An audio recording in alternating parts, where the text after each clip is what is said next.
안녕하세요. 안녕하세요. 네, 만나서 반갑습니다.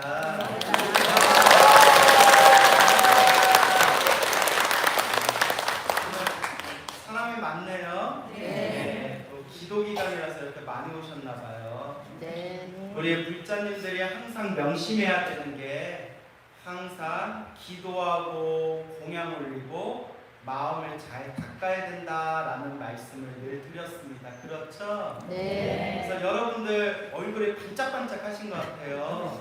기도를 많이 하셨나 봐요. 네. 분위기가 별로 기도 열심히 안 했나? 네. 그 부처님 당시의 일입니다. 석가모니 부처님 당시에 기원정사에 부처님과 수많은 스님들께서 함께 머무르면서 정진을 하고 계셨다고 합니다. 그때 부처님께서 잠시 밖에 나간 사이에 그때 기원정사에 지혜제일 사리불존자와 신통제일 목련존자께서 함께 계셨다고 합니다. 그때 어느 나이가 많으신 할아버지께서 기원정사에 찾아오신 거예요. 그래서 두리번 거리다가 이제 지혜제일 사리불 스님과 신통제일 목련 스님을 뵙게 됩니다.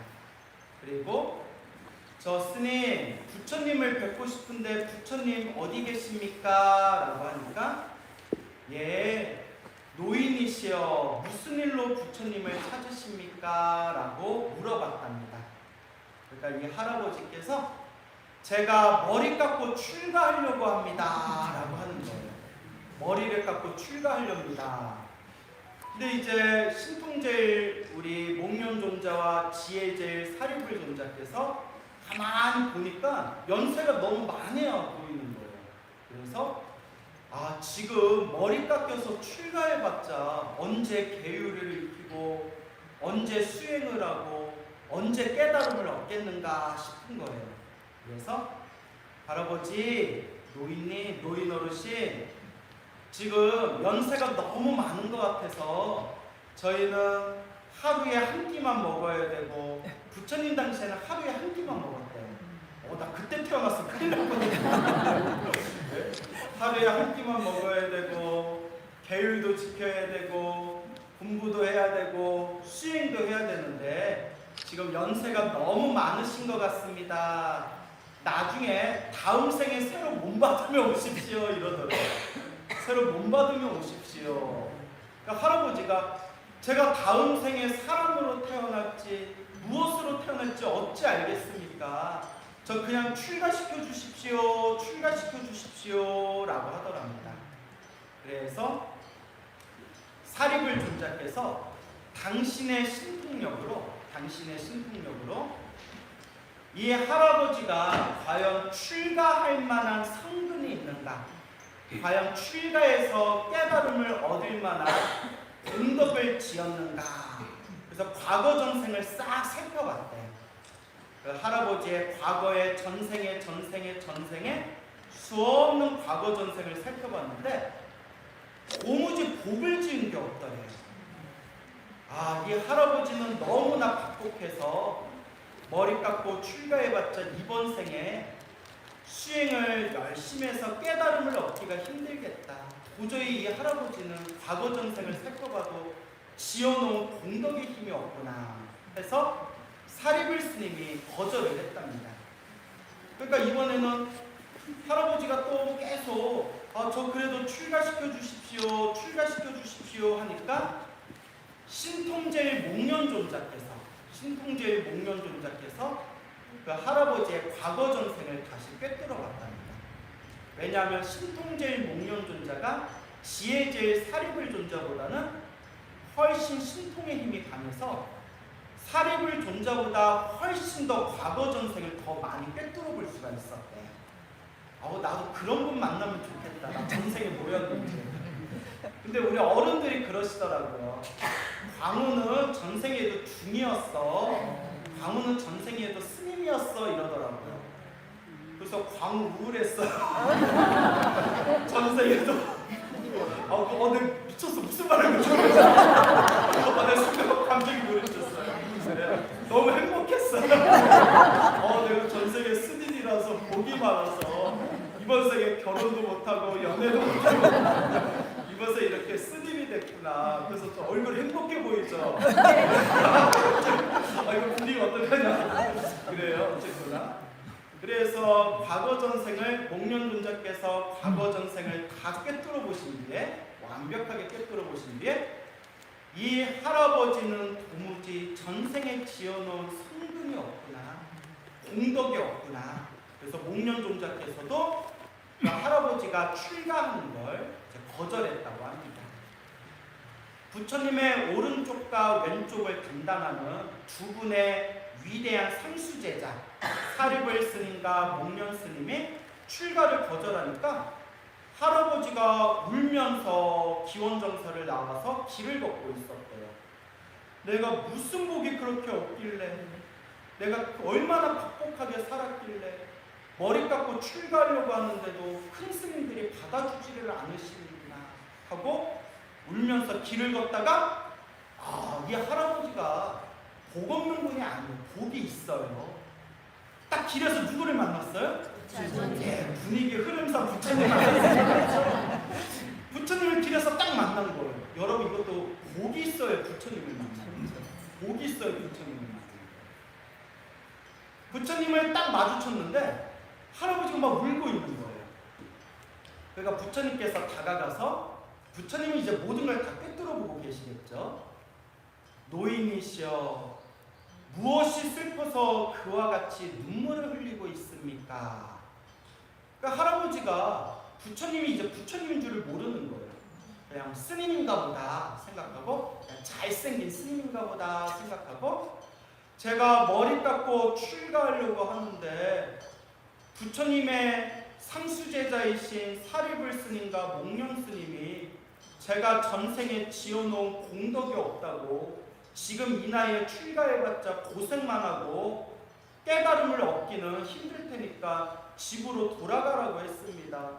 너무 설급해서 울고 있습니다 하니까 부처님께서 아니요 노인이여 절대 그렇지 않소. 자 갑시다. 나랑 함께 갑시다. 내가 그대의 머리를 깎아주겠소. 그러니까 할아버지가 이보시오. 아니 당신이 뭐길래 부처님의 수제자인 사리불 스님하고 목련 스님도 나 출가시켜줄 수 없다고 했는데 당신이 뭔데 내 머리를 깎아주겠다는 거요. 그때 부처님께서 미소를 지으면서 노인이 만났던 사리불과 목련의 스승인 부처입니다. 열애입니다. 그 자리에서 할아버지가 어이구 머니나 하고 이제 절을 올린 거예요. 어쨌거나 부처님께서 할아버지를 몸소 손목을 잡고 기원정사에 돌아와서 이제 머리를 깎아줍니다. 할아버지 이제 머리를 깎아주고 이제 계율을 주고 수계를 받고 이제 비구 스님이 되니까 옆에서 이제 사리불 스님하고 목련 스님이 뻘쭘한 거예요. 아니 우리가 돌려보냈는데 왜 데려왔지? 아우 이거 어떡해 막 이러면서. 그리고 그 할아버지에게 수행 주제를 주셨대요. 이와 유와 같은 명상 주제를 항상 가슴에 되새기고 자나 깨나 계속 명상 주제에 집중하십시오. 그리고 며칠 지나지 않아서 그 할아버지가 모든 번뇌와 망상이 사라진 거룩한 성자 아라한이 되었다고 합니다. 아라한이 되었다. 그러니까 사리불하고 목련존자가 어떻게 했어요? 중노릇하기 힘들다. 네, 웃자가 한 말이고요. 사리불 스님하고 목련 스님께서 깜짝 놀라신 거예요. 그리고 부처님께 가서 부처님께 예배를 올리고 부처님 발 아래 합장하고 부처님께 정중하게 여쭤봅니다. 거룩하신 세존이시여 저희가 질문이 있습니다.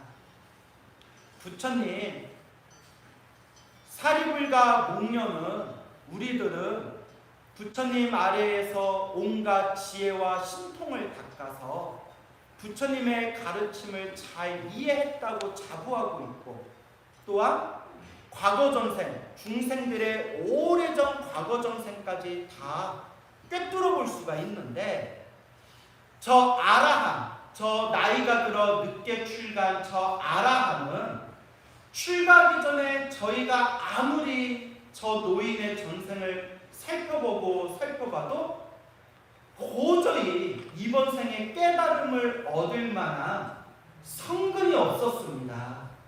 그래서 저 늙은 나이에 저 나이가 들어서 지금 출가하여 고생하느니 그냥 집에 가서 남은 기간 동안 복을 짓고 선업을 지으면서 살아라라고 저희가 집으로 돌려보냈습니다.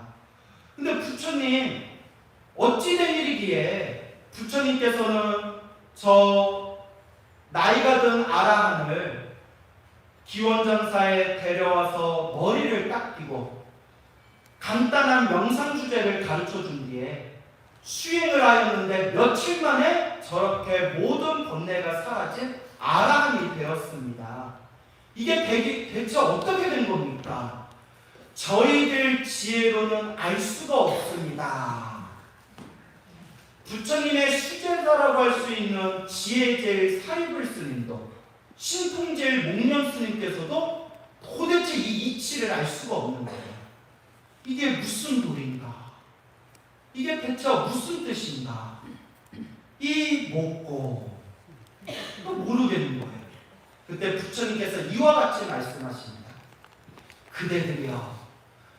그대들이 나의 밑에서 열의 밑에서 지혜와 공덕과 신통을 닦아서 이 붓다의 가르침을 잘 이해하고 있고 또한 숙명통으로 천안통으로 모든 중생들의 과거 전생을 꿰뚫어 볼 수 있다고는 하지만 그대들이 얻은 지혜와 신통은 부처님이 얻은 공덕과 비교해 보면 마치 어른 옆에 서 있는 어린 아이와 같은 수준일 뿐이다 라고 말씀하십니다.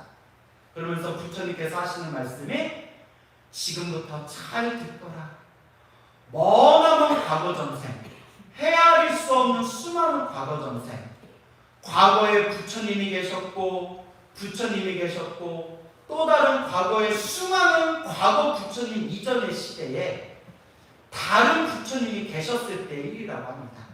그러니까 석가모니 부처님 훨씬 이전에 다른 부처님이 계셨을 때 헤아릴 수 없는 과거 전생에 어느 나무꾼이 있었다고 합니다. 이 나무꾼이 도끼를 들고 이제 숲에 들어가서 나무를 찍고 있는데 그때 어디선가 하고 맹수가 나타났다고 합니다. 흉악한 맹수가 나타나가지고 이 맹수가 나무꾼을 잡아먹으려고 달려들 때 나무꾼이 놀래가지고 어디 위로 올라갔을까요? 나무 위로 올라가게 됩니다. 나무 위로 올라가고 나무 꼭대기에 올라갔을 때 이 맹수가 계속 나무꾼을 노려보면서 나무 주변을 뱅뱅 돌았다고 합니다. 공포와 두려움에 떨고 있던 그 나무꾼이 하늘을 우러러보면서 이와 같이 소리를 부릅니다. 부처님 살려주십시오. 뭐라고 했다고요? 부처님 살려주십시오. 오 부처님. 그때 석가모니 부처님께서 사리불 스님과 목련 스님에게 다음과 같이 말씀하십니다. 그 수없는 헤아릴 수 없는 과거 전생에 부처님 살려주십시오 할 때 부처님 하고 간절하고 애타게 불렀던 그 연불 한 번의 힘으로 그 씨앗이 무르익어서 석가모니 부처님 시대 때 사람으로 태어나고 석가모니 부처님 시대 때 나이가 들어 노인이 되어서 결국 머리 깎고 출가해서 무엇이 될 수 있었다? 아라한이 될 수 있었다라는 법문이 나옵니다. 이 이야기가 굉장히 유명한 이야기예요. 다 들어보셨죠? 와준 것만으로 정말 유명한 얘기인데. 그래서 근데 저는 우리 신도분들이 예전에 제가 막 법문하고 막 강의하면 신도님들이 잘 기억을 못 하시는 거예요. 예전에는 좀 서운했는데 요새는 되게 좋아요. 법문 준비 안 하고 했던 얘기 깼습니다. 기억하고 있어요? 스님이라서 기억하시는 거 아니에요? 네. 기억나요? 안 나요? 나요? 한 분만 주지스님만 대답하시네요. 자, 그래서 굉장히 유명한 얘기예요. 예, 자, 웃자고 한 얘기고요. 자, 지금 드린 말씀이 법화경, 묘법 연화경 중에서도 핵심이라고 불릴 수 있는 방편품. 무슨 품? 방편품의 핵심을 고스란히 드러내고 있는 설법입니다. 옛날부터 큰 스님들께서 대승경전의 왕이라고 불리우며 법화경, 묘법 연화경이라고 말씀하셨습니다. 근데 법화경이 몇 품이죠? 28품. 여러분들 대답 안 하실까봐 주지스님이 28품 이러시네요. 네, 다 알고 계시죠? 네. 28품 중에서 법화경 28품 하나하나가 다 소중한데 법화경에 두 개의 눈이 있대. 몇 개의 눈? 두 개. 우리 눈이 두 짝이잖아요. 두 개의 눈이 있는데 그게 바로 방편품과 열애수량품이다라고 말씀하셨어요. 자, 따라해보세요. 방편품, 열애수량품. 이 두 가지 품이, 이 품이, 두 품이 법화경의 양쪽 눈알이다라고 말씀하셨어요. 그래서 옛날 큰 스님들께서 법화경을 독송하고 법화경을 사경하되 도저히 시간이 없거나 다 읽어보지 못할 것 같으면 딱 이거 두 개만이라도 이걸 봐라. 그 두 개가 무엇일까요? 방편품, 열애수량품. 이 두 가지 품이 법화경의 불수법문이라고 하셨습니다. 그 중에 그 법화경에서 말하고자 하는 가장 핵심되는 내용이 이 석가모니 부처님과 그 늦게 출가하신 할아버지 그 아라한의 이야기가 바로 이 방편품의 핵심을 고스란히 드러내고 있다는 거예요. 그러면 방편품의 핵심이 뭐냐? 간단히 요약해드리자면 첫째, 우리 부처님께서는 과거 전생에서부터 세상에 출현하셨던 수없는 부처님, 그래서 백천만억 부처님이라고 표현하고 있어요. 백천만억 헤아릴 수 없는 수많은 부처님을 가까이 하고 공경하고 공양 올리고 모시고 모든 도와 법을 수행해서 헤아릴 수 없는 완벽한 지혜와 복덕을 갖추셨다라고 이야기하고 있습니다. 중생들의 수준으로 이해할 수 있다 없다? 없어요. 도저히 우리들 중생들의 수준으로는 이해할 수 없는, 헤아릴 수 없는 깊고 심오한 모든 깨달음과 모든 수행을 완벽하게 완성하셨대요. 이게 첫 번째예요. 부처님은 모든 것을 이루셨다. 중생들은 감히 헤아릴 수가 없다. 그래서 아까 말씀드린 지혜제일 사리불도 신통제일 목련존자도 그 할아버지의 과거 전생을 꿰뚫어 봐도 그 이전에 헤아릴 수 없는 과거 전생 나무꾼이었을 때 부처님 살려주세요 라는 것까지는 보지를 못한 거예요. 오직 누구만 보셨다? 오직 부처님만 꿰뚫어 보셨다는 거예요. 자, 그럼 두 번째, 부처님은 이와 같이 완벽한 깨달음을 이루셨는데 부처님께서 얻으신 깨달음을 중생들에게 설법해도 중생들이 제대로 알아듣는다, 못 알아듣는다?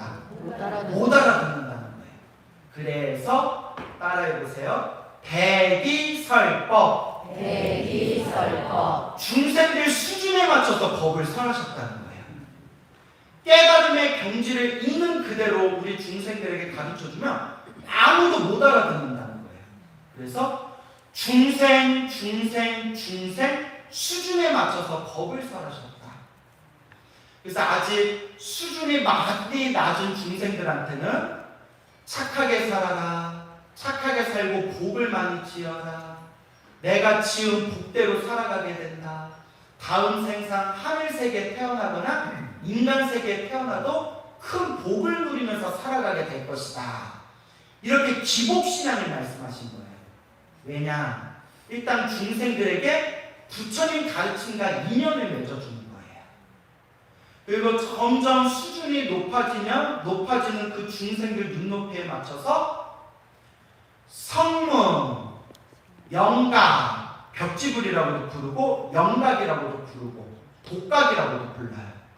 성문, 영각, 보살 세 가지의 법을 설하세요. 몇 가지의 법? 세 가지의 법. 성문, 영각, 보살. 그래서 성문하고 영각을 쉽게 말하면 아라한이라고 불러요. 뭐라고 부른다? 아라한. 아라한이라고 부르는데 영각은 벽지불이라고 부르고요. 여러분 예불문 다 외워요? 못 외워요? 근데 왜 이렇게 대답들이 없으세요? 예불문 다 외우시죠? 네. 제가 우리 불자님들께 항상 당부하는 게 묻지도 말고 따지지도 말고 예불문, 천수경, 반야신경 이 세 가지는 무조건 외우세요 말씀을 드리거든요. 예불문에 보면 명상, 당시, 수불, 부초 하면서 쭉 나오죠. 네. 거기에 독성이라고 나와요. 네. 나오죠? 네. 예.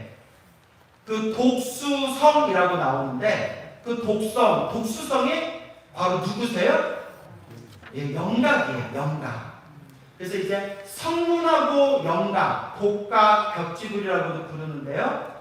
성문하고 영각을 아라한이라고 하는데 여기서 이제 더 정확하게 표현을 하면요. 성문은 부처님에게 법문을 듣고 깨달음을 얻으신 아라한을 성문이라고 불러요. 알겠습니까? 예, 원래 더 깊이 설명해야 될 때 너무 복잡해지면 여러분들 또 헷갈리실까봐 요 정도까지만 설명할게요. 아라한은 아라한인데 부처님께 직접 법문을 듣거나 부처님의 가르침을 공부해서 아라한이 되시면 무슨 아라한이라고 부른다? 성문 아라한이라고 부르고요. 그 다음에 이제 영각이 조금 복잡해요. 벽지불 영각이 부처님이 세상에 출현하시고 부처님의 법이 사라졌다가 또 새로운 부처님이 출현하시고 또 부처님의 법이 사라졌다가 또 새로운 부처님이 출현하신대요. 이걸 계속 반복하는데 그러다 보면 중간에 부처님 법이 없는 시대도 있겠죠. 그렇죠. 공백기. 부처님의 법이 없는 시대에 홀로 그런 세상에 태어나서 홀로 깨달음을 얻어 아라한이 되신 분을 무슨 아라한이라고 부른다? 영각 아라한이라고 부르는 거예요. 알겠습니까? 그래서 과거 전생에 부처님이 계시던 시대 때 부처님께 공덕을 짓고 수행을 해서 그 공덕과 수행의 힘으로 부처님이 계시지 않는 시대, 불교가 없는 시대에 산에서 혼자 수행을 해서 혼자 번뇌망상이 사라지신 분을 영각, 벽지불이라고 부르는 거예요. 이제 성문과 영각의 차이 아시겠죠? 네. 성문은 소리 성자에 들을 문자예요. 부처님의 법문 소리를 듣고 아라한이 되신 분들. 영각, 독각, 벽지불은 부처님이 없는 시대, 불교가 없는 시대에 혼자 수행해서 번뇌망상이 사라지신 분들. 그래서 이 성문과 영각을 대승불교에서는 소승이라고 부릅니다. 뭐라고 불러요? 소승. 그러면 부처님께서 정말 원하신 모든 중생들에게 부처님께서 법을 설하시고자 했던 진정한 이유는 중생들을 성불시키기 위함이에요. 그래서 우리 불자들끼리 같이 합장하면서 뭐라고 인사해요? 성불하세요. 부처님 되세요. 그게 부처님이 세상에 출현하신 진정한 뜻이에요. 하지만 아직 수준이 낮은 중생들한테 너는 부처가 되어라 하면 중생들이 겁을 먹는다는 거예요. 여기서 그런 분들 계시죠? 여러분 부처님 되세요 하면 속마음으로 에휴 내가 무슨 뭐 이런 마음 가지신 분들 계실 수 있잖아요. 그래서 부처님께서 처음부터 부처가 되어라, 성불하기 위해서 수행해라 하면 중생들이 겁을 먹기 때문에 일단 번뇌망상을 소멸해서 윤회에서 벗어나는 아라한이 되어라 해가지고 성문 영각의 법을 가르쳐 주신 거예요. 그러니까 그거는 목표예요? 중간 단계예요? 중간 단계라는 겁니다. 그리고 부처님이 가장 수준이 높은 중생들한테 뭐라고 설법하셨냐면 혼자서만 깨달음을 얻으면 뭐하냐. 모든 중생 다 함께 깨달음을 얻어서 모든 중생 다 함께 성불해야 되고 이 모든 세상을 다 불국토로 만들어야 된다 라고 가르치시면서 성불하기 위해서 수행하는 거룩한 수행자를 뭐라고 불렀다? 보살이라고 부르게 되는 겁니다. 그 보살의 가르침을 따르는 게 대승불교예요. 그래서 부처님이 중생들 수준에 맞춰서 법을 설했다는 거예요. 그래서 우리는 부처님 경전이 비방해서는 안 돼요. 요새 가끔 불교 공부하시는 분들 보면 내가 공부하고 있는 경전만 최고다. 내가 공부하고 있고 내가 수행하고 있는 우리 종파의 수행법만이 최고다라고 어리석은 생각에 빠진 불자들이 의외로 많아요. 하지만 법화경에서도 분명히 말씀하셨지만 부처님께서는 중생들에게 법을 어떻게 설하셨다? 중생 눈높이 수준에 맞춰서 법을 설하셨지 부처님 법은 하나도 버릴 게 없어요. 천수경이 필요한 중생들한테 천수경을 설하셨고 금강경이 필요한 중생들한테 금강경을 설하셨고 지장경이 필요한 중생들한테 지장경을 설하셨고 법화경, 화엄경이 필요한 중생들한테 법화경, 화엄경을 설하신 거예요. 이와 같이 갑자기 이제 괜찮나요? 마이크가 조금 오늘 이상한가 봐요. 이와 같이 부처님의 모든 가르침은 결국 깨달음의 바다로 함께 모이게 된다.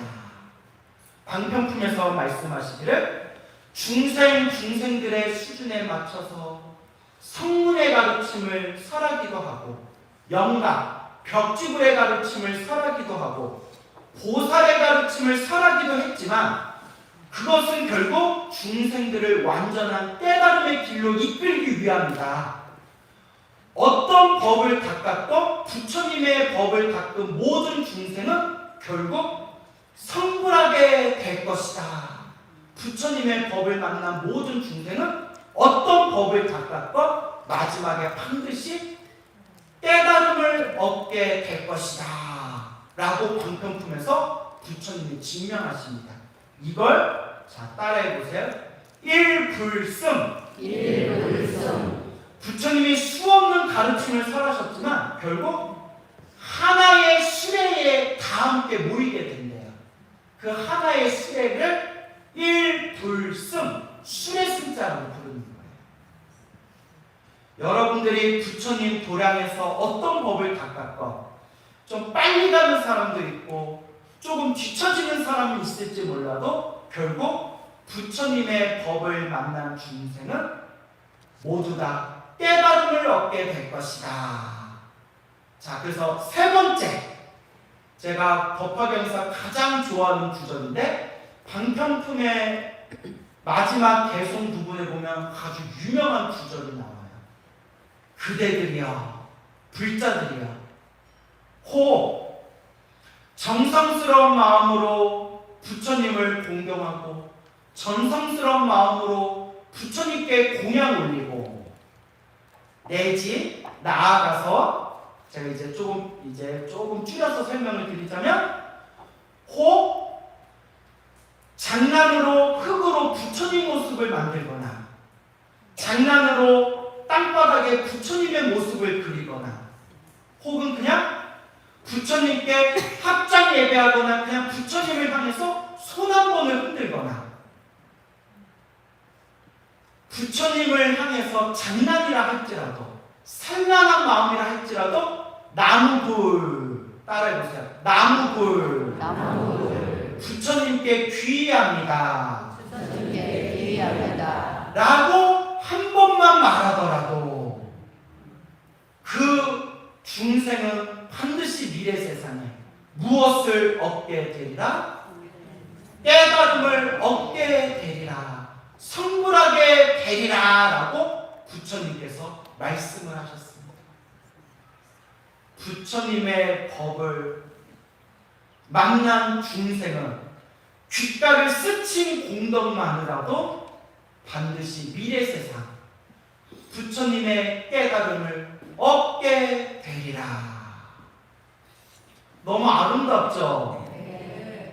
그래서 그 할아버지가 수많은 수없는 헤아릴 수 없는 과거 전생에 나무 위에 올라가서 뭐 해주세요?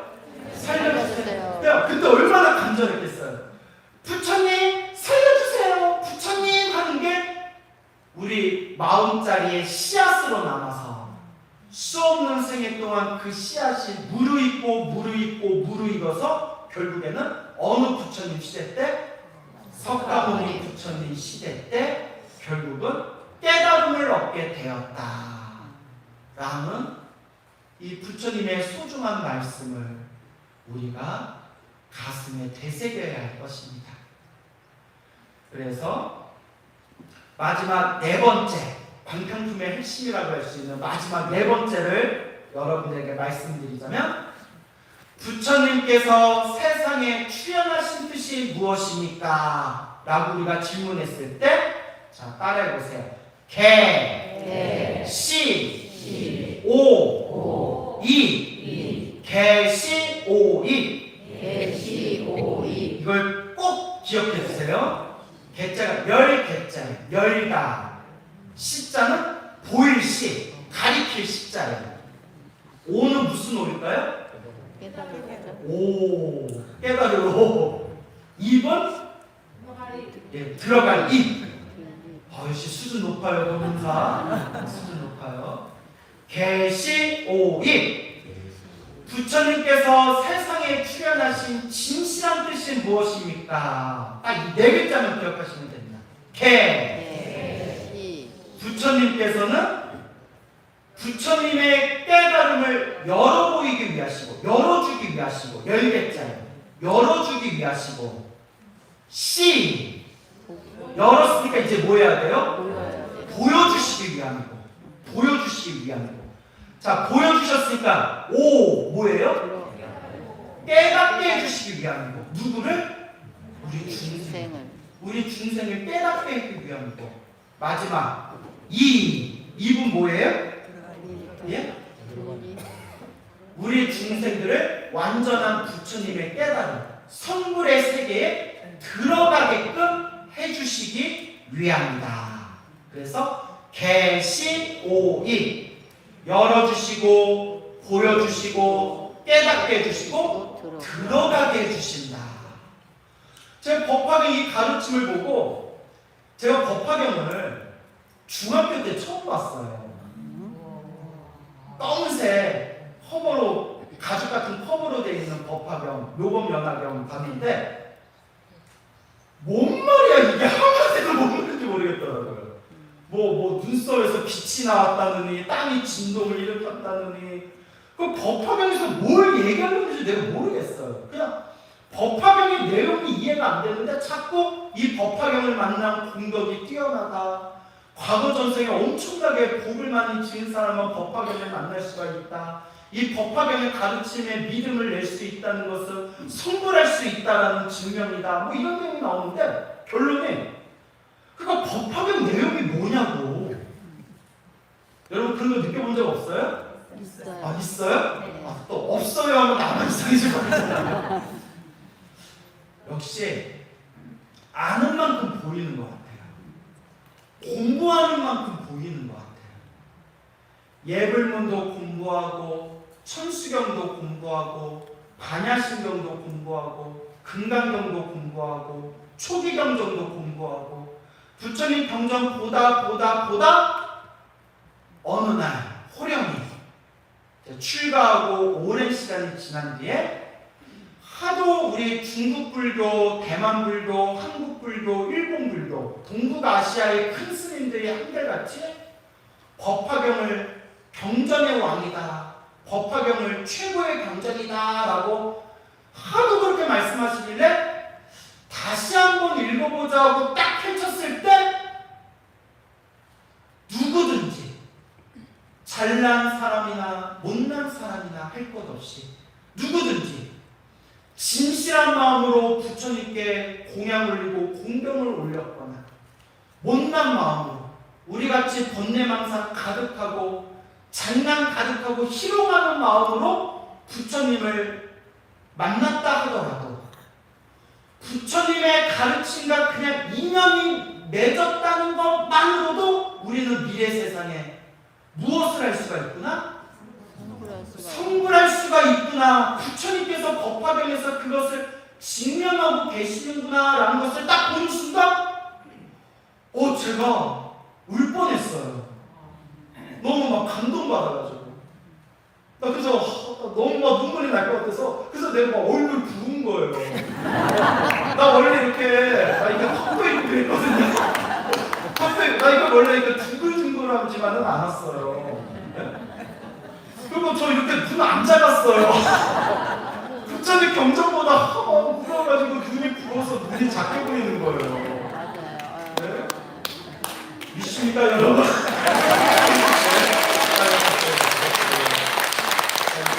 우스갯소리에 얘기했는데 막 감동의 쓰나미가 밀려와가지고 부처님 감사합니다. 부처님 감사합니다. 이 위대한 가르침을 만나서 진심으로 감사합니다. 부처님 감사합니다 라고 하면서 온몸에서 감동과 기쁨이 밀려오더라고요. 근데 여러분 처음부터 알 수 있는 게 아니에요. 저도 처음에는 무슨 말인지 하나도 모르겠더라고요. 공부한 만큼 내가 기도한 만큼 수행하는 만큼 마음에 부처님의 가피가 우리와 늘 함께하고 있구나. 부처님 가르침은 하나도 틀릴 것이 없구나라는 걸 지식이 아니라 가슴에서 터져나오는 체험으로 그 맛을 알게 됩니다. 여러분들 그 맛을 보셔야 돼요. 저랑 친분이 있는 불자님이세요. 그분이 직접 해주신 얘기인데 그 불자님이 기도를 굉장히 열심히 하세요. 왜냐하면 삶이 굉장히 힘들고 괴롭고 답답할 때 제 법문을 듣고 한번 나도 광우 스님이 저렇게 목이 아파라 기도해라 복을 지어라 하는데 나도 기도 한번 해볼까? 기도를 열심히 하셔가지고 정말 새로운 인생을 산다라고 말할 수 있을 만큼 그런 삶의 평온을 얻으신 분이에요. 참 대단한 분이에요. 특히 그분이 막 법화경 사경을 하시는데 한참 열심히 하실 때 앉은 자리에서 12시간을 사경하셨대요. 12시간을. 너무 재밌어서 너무 편안해서 멈출 수가 없더래요. 그런데 그거 하고 나서 어깨하고 손목이 좀 고장나셔가지고 그래서 조금 줄이셨대요. 그래서 내가 너무 무리하지 말아라. 무리하지 말아라. 너무 손이 아플 때에는 이렇게 독송, 소리내서 독송을 해도 된다 라고 말씀을 드렸는데 그분이 법화경 사경하고 독송하면서 엄청난 가피를 많이 받으셨어요. 그 중에 하나가 생각나는 게 코로나 전에 그분이 같이 저기 달라이라마 그 법회에 가기 위해서 그때 우리가 성지순례를 가기로 했어요. 그래서 이제 내일 출발해야 되는데 내일 모레인가 출발해야 되는데 갑자기 심한 감기에 걸리셔가지고 코로나 전이었어요. 막 기침나고 열나고 독감에 걸려서 낫지를 않더래요. 이제 내일은 가야 되는데 너무 힘들고 괴로워서 마음으로 막 염불을 하셨대요. 부처님, 저는 꼭 성지순례 가야 됩니다. 인연이 아니라면 못 가겠죠. 하지만 저는 꼭 가고 싶습니다. 스님들 모시고 스님들과 함께 다람살라에 가서 달라이라마도 친견하고 싶고 법문도 듣고 싶고 성지순례 하고 싶습니다. 부처님, 불보살님, 저에게 힘을 주세요 하고 간절하게 기도하다가 잠이 드셨대요. 딱 잠이 드셨는데 생생한 꿈을 꾸셨대요. 이쯤 되면 또 꿈 얘기 한번 나와줘야죠. 그래. 가면서 맨날 꿈 얘기만 한다고. 근데 나 들은 대로 얘기하는 거거든요. 들은 대로 얘기하는 거예요. 제가 지어낸 얘기 아니라. 생생한 꿈을 꿨는데 아주 맑고 깨끗한 그런 땅에 코끼리가 막 보이더래요.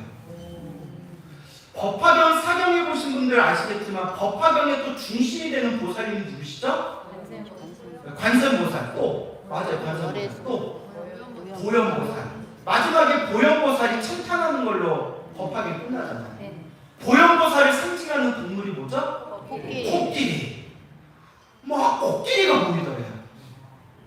그리고 그 코끼리와 함께 이렇게 앉아 계시는 하얀 옷을 입으신 스님이 이렇게 웃으면서 자기한테 다가오더래요. 다가오더니 자기 머리를 어루만져 주더래요. 머리를 다 어루만져 주는데 꿈속에서도 아 좋다, 아 편안하다 하면서 딱 눈을 떴대요. 눈을 뜬 순간 몸이 편안하면서 열이 뚝 떨어졌더래요. 그 꿈 꾸자마자. 그리고 몸 아픈 게 싹 사라져가지고 그 다음날 인천공항에서 만났을 때 스님 나 보자마자 막 스님 나 어떻게 나 가피 받았어요 막 이러시는 거예요. 왜요 했더니 부처님 저는 성지순례 꼭 가야 됩니다. 저에게 힘을 주십시오 하는데 그 꿈 꾸고 나서 그 지독한 독감이 뚝 하고 떨어져 버려가지고 지금 분양을 건너는 거예요. 저한테 직접 해주신 말씀입니다. 그분은 항상 부처님 감사합니다. 제가 부처님 때문에 삽니다. 부처님 때문에 살아갑니다. 라고 항상 말씀하십니다. 이런 걸 체험하면 안 믿을 수가 있겠어요? 없겠어요? 안 믿을 수가 없어요. 내가 맛을 봤기 때문에, 내가 체험을 했기 때문에. 이와 같이 제 주변에 법화경을 사경하거나 독송하거나 금강경을 기도하거나 천수경을 기도하거나 간절하게 기도해서 가피 받으신 불자님들이 헤아릴 수 없이 많습니다. 너무 많아서 아직도 법문거리가 이만큼 쌓였어요. 우리 PD님이 그래요. 제작부에서 스님 덕분에 우리 BTN이 정말 인기가 너무 좋습니다. 근데 스님 좀 걱정돼서 그러는데 제가 지금 거기 불교TV에서 법문 한 8년 넘게 했거든요. 300회가 넘어갔어요. 항상 BTN에서 1위라고 그렇게 얘기하시더라고요. 아직도 혹시 법문할 거 남아있나요? 떨어지면 안 되는데 이러세요. 비말이라도 기분 좋잖아요. 그래서 제가 뭐라고 했냐면 제가 뭐 얼마나 더 할지는 모르겠지만 지금까지 법문했던 것만큼 더 준비되어 있습니다. 라고 말씀드렸어요. 근데 제 얘기는 제가 하고 싶은 얘기는 갑자기 제 자랑이 되는데 그 얘기 아니라 그만큼 가피 받은 불자님들 이야기가 헤아릴 수 없이 많다는 거예요. 그만큼 많다는 거예요. 저는 이제 그걸 말씀드리고 싶은 거예요.